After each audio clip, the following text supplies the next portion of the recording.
গান্ধী জন্মজয়ন্তীর আবহে বিভাজনকারী শক্তির বিরুদ্ধে ঐক্যের বার্তা দিলেন তৃণমূলের সর্বভারতীয় সাধারণ সম্পাদক অভিষেক বন্দ্যোপাধ্যায়। বুধবার গান্ধী জয়ন্তীতে সোশ্যাল মিডিয়া হ্যান্ডেলে তিনি জানান, ভারতের একতাকে পদদলিত করছে বিভাজনকারী শক্তি। তার বিরুদ্ধে দেশের একতা বজায় রাখতে চুপ থাকলে হবে না, একজোট হতেই হবে।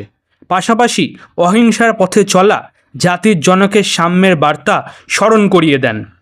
অভিষেক এক্স হ্যান্ডেলে লেখেন, গান্ধী জয়ন্তীর পুণ্য লগ্নে জাতির জনকের প্রতি শ্রদ্ধায় অবনত হই।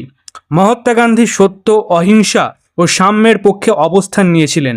গান্ধীজি সেই নীতি আজ পদদলিত সেই মানুষদের কাছে যারা বিভাজনে উদ্যত। সেই বিভাজনকারী শক্তির বিরুদ্ধে এক হয়ে লড়তে হবে।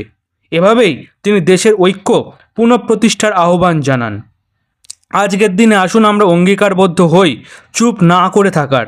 আমাদের সংঘবদ্ধ হতে হবে সেই নীতির কারণে যার জন্য এগিয়ে এসেছিলেন গান্ধীজি এবং তৈরি করেছিলেন এমন এক ভারত যা জীবনের প্রতিটি ক্ষেত্রে ঐক্য ও সাম্যের নীতিকে তুলে ধরে, জানান তিনি।